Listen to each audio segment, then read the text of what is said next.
took Yolanda from around the waist and kissed her on her cheek. Then I positioned her to face the crowd, and she waved some more as girls from the crowd called out her name, and guys whistled. I asked for the audience's attention, and they quieted down. Then I turned to my beautiful manager. I looked her in the eyes as she tilted her head slightly, trying to figure out what I was up to. Then her eyes widened and her head straightened. She got the idea when I suddenly stuck my hand into my jacket pocket. An unexpected emotion began overcoming me. I couldn't believe what I was feeling, as if I was about to cry. I was choked up and thought that if I said something, I would crack. But it was too late now. I had to push through it. I sucked in the tears. Yolanda stared at me.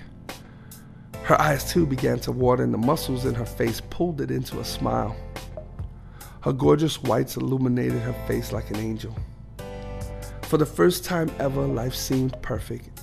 I looked at this incredible person standing in front of me in disbelief that I was about to propose to her.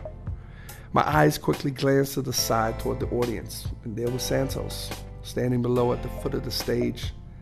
He was smiling, and because he knew what was going to happen before it did, he seemed to feel part of it. This would be a story he would tell for the rest of his life. I looked back at my soon-to-be and said, Yolanda Fuentes, her smile widened, you have been an angel to me, not only in my career, but more importantly, my life. I pulled out the small black ring box and held it in front of me. Yolanda's jaw dropped as I opened it. Her eyes went from the ring back up to me. She stared me in the eyes in a way that told me it would be yes. And then suddenly, her eyes shifted from my eyes to over my shoulder. She screamed, and before I could turn all the way around, I felt a tremendous push from behind me.